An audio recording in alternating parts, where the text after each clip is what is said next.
오늘 말씀 히브리서, 갑자기 레위기 하다가 히브리서로 이렇게 바뀌었는데요. 제 책상에 편지 하나가 왔습니다. 이 편지가 어디서 왔느냐면요, 어느 히브리인으로부터 왔습니다. 어느 유대인이 보낸 편지인데 뜯어보니까 2000년 전에 보낸 편지입니다. 그래서 오늘 이걸 좀 읽어드리려고 그래요. 화면이 나오니까 옆에 나왔으면 읽어드리겠습니다. 제 이름은 시몬입니다. 시몬이라는 분이 보낸 편지입니다. 유다 지파이며 태어난 곳과 자란 곳은 여리고입니다. 여리고는 우리 조상 여호수아가 가나안으로 들어올 때 하나님의 역사로 함락시킨 성이 있는 곳입니다. 기억나시죠? 이스라엘에서 가장 큰 샘의 근원이 근처에 있어서 엘리사의 샘이라고 불리는 곳도 있고 물과 과수가 풍요로운 그런 곳이기도 합니다. 실제 여리고 사진입니다. 여리고는 세계에서 가장 오래된 도시이며 세계에서 가장 낮은 곳에 위치한 도시로도 유명합니다. 이곳에서 예루살렘까지는 이틀 정도 걸어가야 하는데 이곳이 해발 200m, 마이너스 200m 정도 되니까 해발 800m인 예루살렘까지는 꽤 힘든 여정이 아닐 수 없습니다. 그래서 계곡을 많이 지나야 하는데 가끔 강도를 만나기도 하고 들짐승을 만나기도 하여 목숨을 잃는 일이 발생하기도 합니다. 우리가 알고 있는 사마리아 그 사람이 강도 만난 사람을 고쳐주잖아요. 바로 이 길입니다. 여리고에서 예루살렘 오르락내리락 하는 이 길입니다. 저희 유대인 혹은 히브리인들은 어릴 때 가장 먼저 읽게 되는 성경이 바로 레위기입니다. 보통은 5살 때부터 배우게 되는데 창세기보다 먼저 배웁니다. 왜냐하면 레위기를 알지 못하면 우리에게 있어서 가장 중요한 제사와 절기를 놓칠 수 있고 그렇게 되면 선택된 정결한 히브리인의 정체성을 상실하기 때문입니다. 저희가 꼭 드려야 하는 5가지 제사는 번제와 소제, 화목제, 그리고 속죄제와 속건제입니다.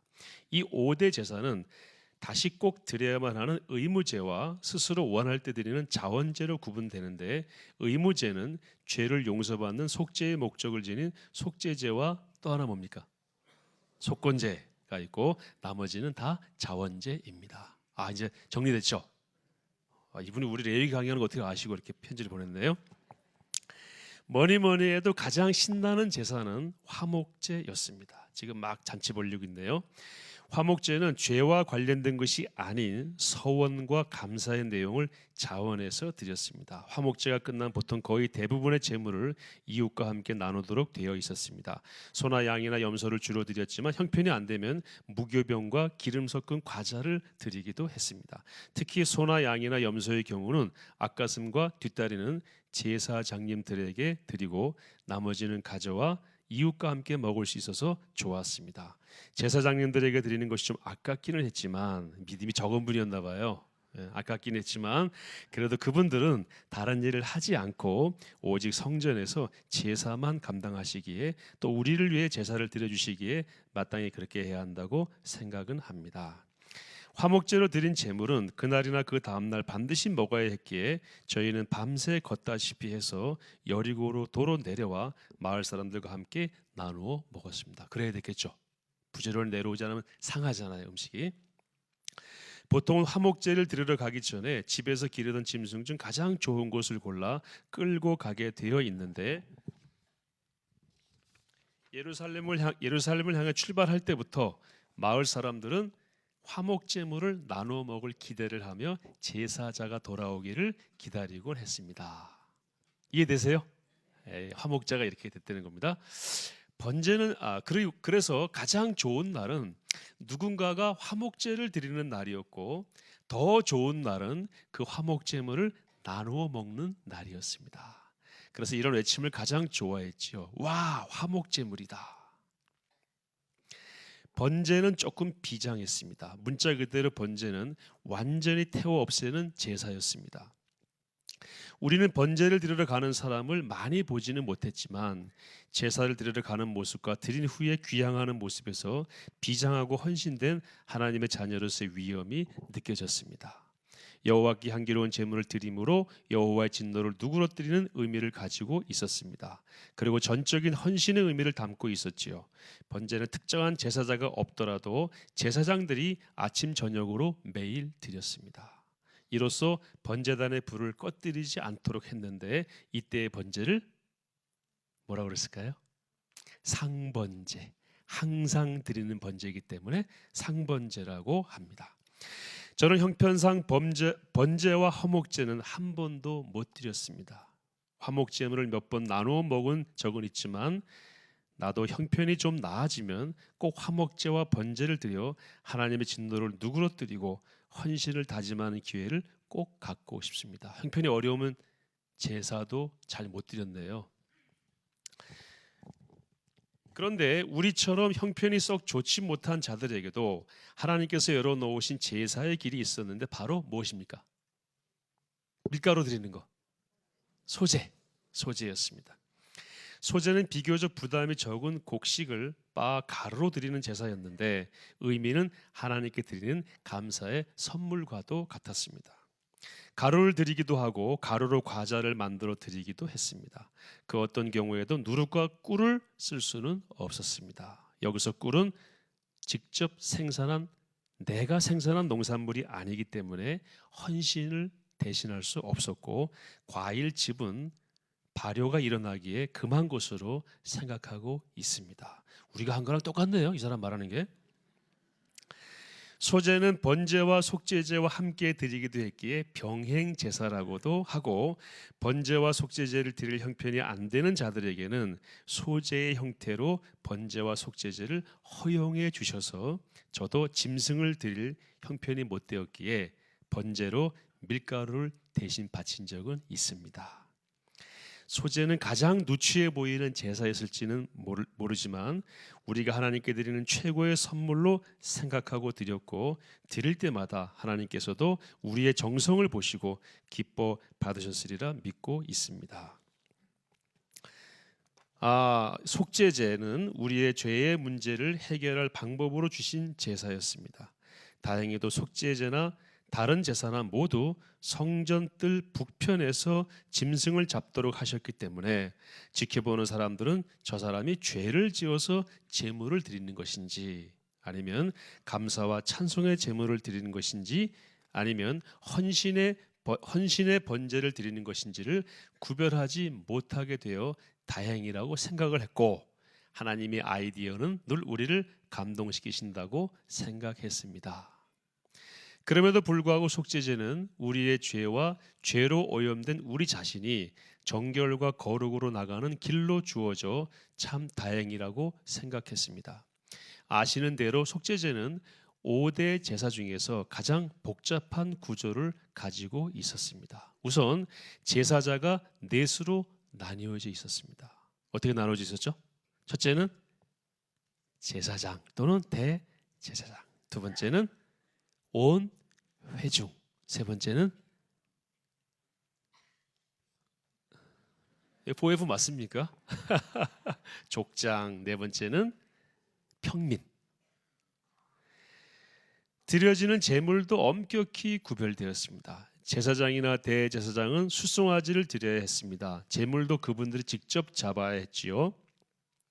그리고 피는 성소 안으로 들어가 지성소를 가로막고 있는 성소의 휘장에 7번 뿌려야 했습니다.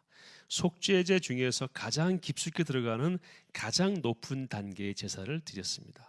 아마도 그분들의 역할이 가장 중요하고 그분들은 늘 성소를 드나들기에 그분들이 죄를 지으면 그분들이 드나드신 곳까지가 오염되었다고 보아서 그 범위까지 정화하라는 의미에서 그렇게 한 것으로 알고 있습니다. 제물의 내장은 번제단에서 불사르고 고기와 가죽은 영문 밖으로 가져가 거기서 불태우므로 제사장님들이 바친 속죄 제물은 절대로 먹을 수 없게 되어 있었습니다. 오염도가 가장 심한 것이기에 그렇다고 배웠습니다. 온 회중을 위한 속죄제도 제사장과 비슷했는데 다른 점은 장로들이 안수하고 도살했다는 것밖에 없습니다. 나머지는 같았습니다. 이것을 차등과 대등이라고 설명할 수도 있을 것 같습니다. 족장들은 순념소를 제물로 드렸고 피를 번제단에 바른 후 제물은 동일하게 처리했습니다. 어떻게 처리했죠? 내장은 불태우고 고기는 영문 밖으로 갖다 버리면서 태워서 없애버렸습니다. 저희 같은 평민들은 암염소나 양을 바치면 되었고 나머지는 족장들과 같았습니다. 그 제물도 역시 먹을 수는 없었어요. 왜 그렇습니까? 너무 오염되었기 때문에.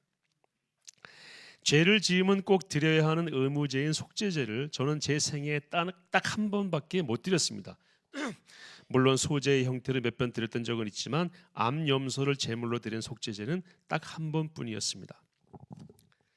제 나이 27살 때 안식일 전날 회당에 가는 길에 오랜 친구를 만난 말다툼 끝에 시비가 붙어서 크게 싸움이 벌어졌습니다. 그래서 회당에도 가지 못하고 친구 몸에 상해를 입혀서 친구는 며칠을 앓게 되었습니다. 저는 회당장님과 당시 여리고를 책임지시는 제사장님들의 권고를 받고 속죄제를 드리게 되었습니다. 이틀간 걸어서 예루살렘 성전에 가서 제물을 드리면서 제 대신 죽임을 당하는 암염소의 죽어가는 신음소리와 그 피를 바라보며 저의 죄가 이토록 심각한 것임을 깨닫고 엄청 두렵기도 하고 슬프기도 했습니다.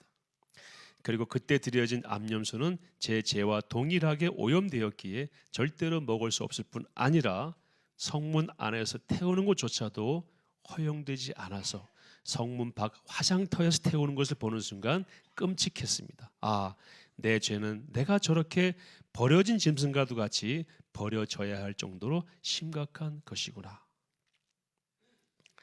그리고 이제 내 죄가 해결되었구나 하면서 다행이다 싶기도 했습니다. 그리고 암염소가 고맙기도 하고 미안하기도 했습니다. 그 이후로 저는 염소만 보면 미안하고 고마웠고 그때의 두려움과 슬픔이 떠올려지곤 했습니다. 그런데 문제는 그뿐만이 아닙니다. 사실 저는 그 친구에게 피해를 입힌 것 말고도 더 심각한 죄를 많이 지었습니다. 그때마다 성전에 올라가 제사를 드릴 염소나 양을 구하는 것도 어려웠고 또 그렇게 하지도 못했습니다. 원칙적으로 제가 키우던 양과 염소를 드려야 하는데 한두 마리 겨우 키우던 양과 염소를 제물로 드리는 것은 쉽지 않았습니다. 그리고 먼 거리를 다녀오려면 최소한 4, 5일은 소요되었기에 그 역시 생업에 바쁜 저로는 쉽지 않았습니다. 그래서 저는 늘 죄로 인한 두려움과 슬픔이 엄습할 때가 있었습니다. 차라리 그때 비참하게 죽어서 버려지는 염소를 목격했던 그 속죄제 제사를 드리지 않았을 것을 하고 후회할 때도 많았습니다. 왜냐하면 그 장면을 봤으니까요. 그리고 그 제사조차도 그 이후에 지은 죄에 대하여는 효력이 없는 것 아닌가 하는 생각이 들 때면 더욱 그랬습니다. 참 답답합니다. 대속죄일에 의존하여 대제사장이 우리를 위해 제물을 드리고 지성소에 들어가 피를 바름으로 우리의 죄가 정화되고 청소되는 것을 의존하는 수밖에는 없었습니다. 그러나 그마저도 매년 드려야 하는 문제가 있었지요. 속건제는 저희가 같이 지방에 사는 사람들은 좀처럼 드릴 기회가 없는 제사처럼 여겨졌습니다. 왜냐하면 성물에 손상을 입혔거나 드려진 제물을 더럽히거나 훔쳤을 때 드리는 제사였기 때문입니다. 그러나 이뿐만 아니라 이웃의 물건에 손해를 끼쳤을 때에도 드리도록 되어 있었기 때문에 사실상 모든 회중들에게 해당되는 제사였습니다. 이 제사를 흔히 보상제라고도 하는데 원래 손해를 끼친 것에 5분의 1을 더하여 추가로 드리도록 했기 때문입니다. 이를 쉽게 위자료라고 해도 틀리지 않을 것 같습니다. 나의 죄에 대한 용서를 구하고 나의 죄로 인한 손해에 대하여 5분의 1을 더하여 드림으로 나의 참회의 진정성과 속죄함을 받은 후에 정결함과 거룩함의 열매를 이웃에게 확인시켜주는 차원에서 그렇게 위자료를 추가로 드리도록 한 것 같습니다. 그래서 우리는 이웃끼리 어떤 분쟁이 있으면 제사장의 중재 이후에 속건제를 드리면서 원래의 손해보다 5분의 1을 더하여 받기에 큰 분쟁도 잘 조정되는 효과가 있었고 그뿐 아니라 남에게 손해를 끼치거나 여호와께 드릴 성물에 손상을 입히는 것을 극도로 조심하게 되는 효과도 있었던 것 같습니다. 저는 아직 이런 속건제를 드려본 적은 없지만 드려야 할 경우는 많이 있었던 것이 사실입니다. 또한 죄의 문제를 말끔히 해결하지 못하고 살고 있다는 죄책감이 드는 부분이기도 합니다. 그런데 여러분, 제가 처음에 제 고향을 말씀드렸지요. 어디라고 그랬습니까? 어디라고 그랬습니까? 여리고였습니다. 여리고에 한 번은 떠들썩한 일이 있었습니다. 여리고를 주름잡던 삭개오라고 하는 세리와 관련된 일이었습니다. 이분이 그때뿐 맞네요. 2000년 전에. 삭개오는 악명 높은 세리였습니다. 로마 황제의 앞잡이로서 과수와 물이 풍부한, 아까 보셨죠? 예루살렘, 이스라엘에 그런 땅이 많지 않습니다. 과수와 물이 풍부한 이곳에서 생산된 산물의 상당 부분을 세금으로 걷어가는 피파리와 같은 존재였습니다. 누구도 그와 상대하지 않으려고 했습니다. 그렇다고 쫓아낼 수도 없었습니다. 왜냐하면 그를 쫓아내면 또 다른 배고픈 세리가 와서 소득이 높기로 이름난 이곳에서 착취할 것이 뻔했기 때문입니다. 그래서 울며 겨자 먹기로 참고 있었지요. 그러던 어느 날 예수라고 하는 분이 여리고를 방문하셨습니다. 그날 삭개오에게 놀랄만한 일이 있었습니다. 삭개오는 키가 작았고 군중들은 예수님 곁에 몰려드니 마을 입구에 있던 큰 돌 무화과 나무에 올라가서 예수님이 하시는 말씀을 지켜보고 있었습니다. 저도 그날 그 자리에 있었습니다.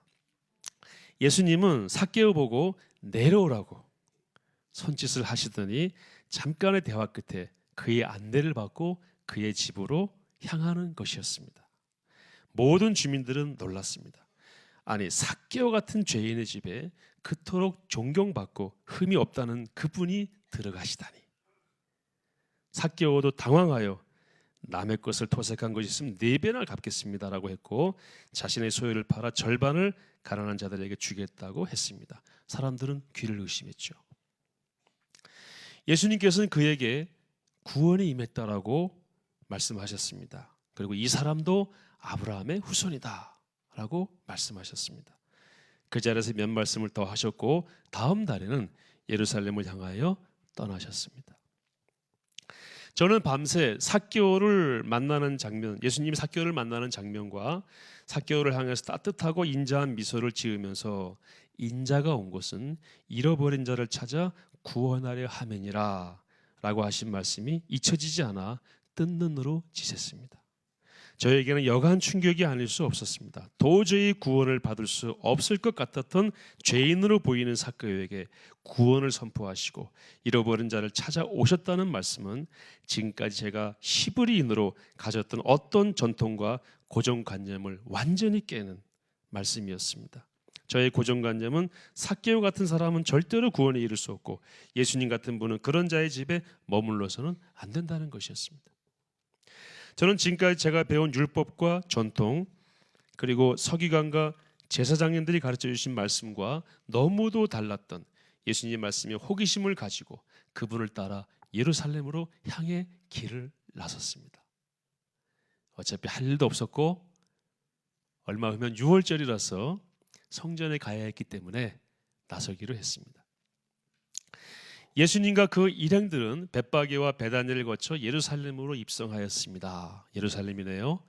예수님은 예루살렘에 입성하시자마자 성전으로 가셔서 성전 안에서 장사하고 돈을 환전하고 재물을 사고 파는 사람들의 상을 둘러엎으시며 대노하셨습니다. 저도 그런 예수님의 분노하시는 모습을 보고 놀랐습니다.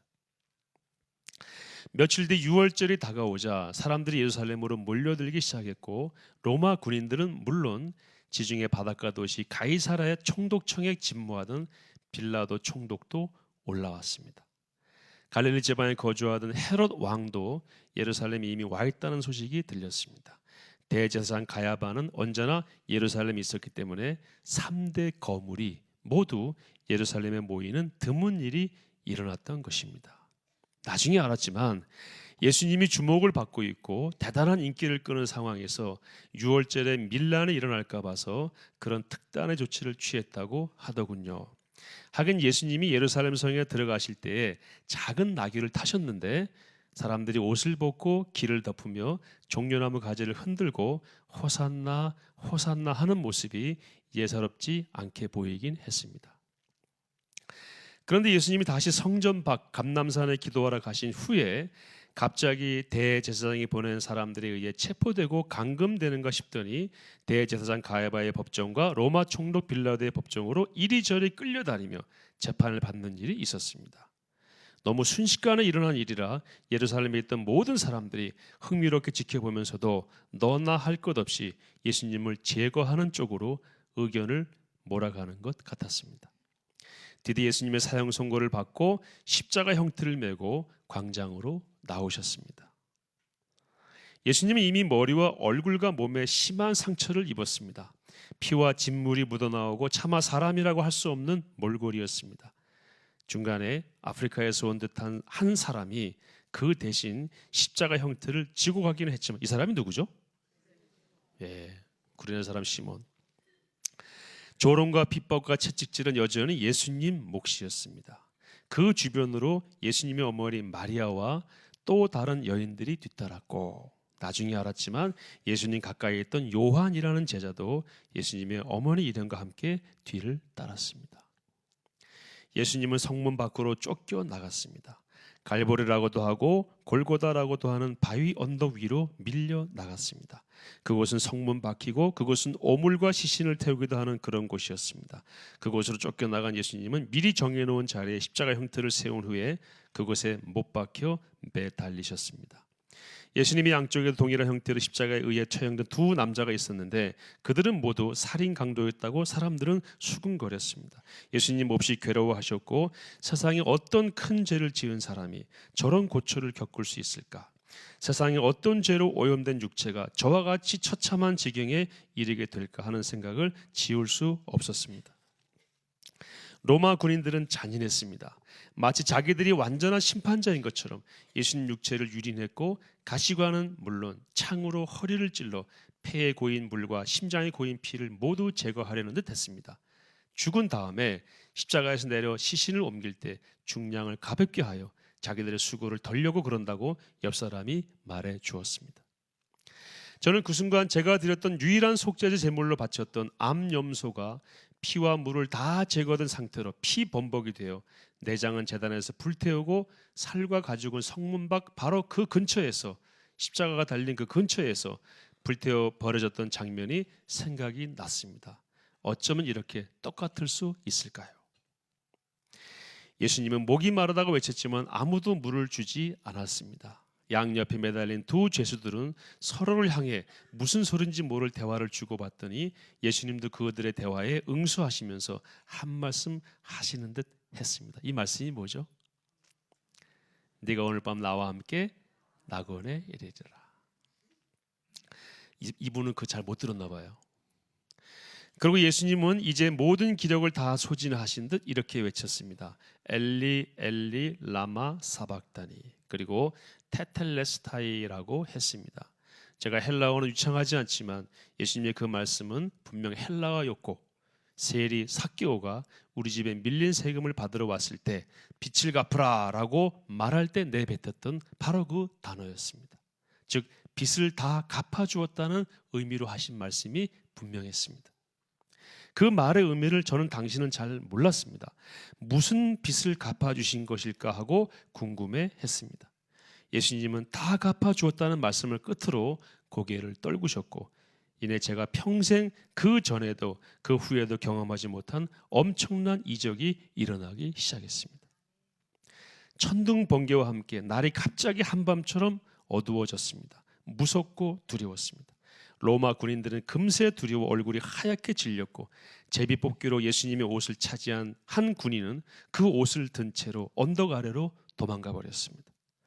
바위가 터지는 듯 지축이 흔들리는 진동도 느꼈습니다. 비명소리와 고함소리가 뒤섞여 아비규환을 이루었습니다. 성전에서는 지성소를 가로막고 있던 휘장이 위에서 아래로 찢어졌다고 하는데 그것도 바로 이때 일어난 일이었습니다. 한 3시간 정도 그렇게 지나간 것 같습니다.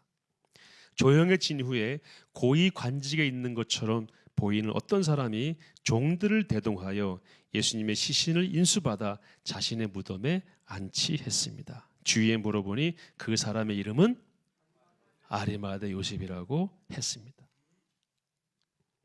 그날 밤부터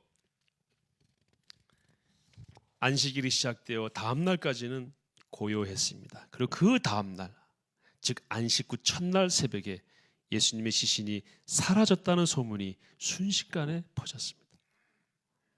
군사들이 지키고 있었지만 그들조차도 그 사실을 몰랐다는 소문도 파다했습니다. 예수님이 생전에 죽은 후 당신이 3일 만에 부활할 것이라고 했기 때문에 로마 군인들은 무덤을 완전히 봉쇄하고 경비병을 대폭 투입하여 지켰지만 다 허사였던 것입니다. 대부분의 예루살렘 시민들이 예수님을 죽이라고 했었기 때문에 예수님의 시신이 없어졌다는 사실은 도시 전체를 충격과 두려움으로 몰고 가기에 충분했습니다. 그런데 예수님의 어머니와 그녀를 따르던 여인들이 예수님의 부활을 목격했고 제자들도 그 사실을 확인하기 시작하면서 그 소문은 삽시간에 이스라엘 전역으로 번지기 시작했습니다. 군인들을 매수하여 거짓말로 예수님의 부활을 숨기려 했지만 헛수고였습니다. 무덤에 가둘 수 없었던 것입니다. 부활하신 예수님은 예루살렘을 떠나 엠마오를 거쳐 처음으로 제자들을 만나셨던 갈릴리로 가셨습니다. 저는 용케도 제자들이 거처이기도 했던 갈릴리 호숫가를 찾아가서 예수님과 베드로, 요한 등의 제자들이 만나 대화하시는 모습을 지켜볼 수가 있었습니다. 그 후 예루살렘으로 다시 올라가셔서 부활 후 40일 정도를 더 계시다가 하늘로 승천하셨다고 들었는데 저는 그 장면은 직접 보지는 못했습니다.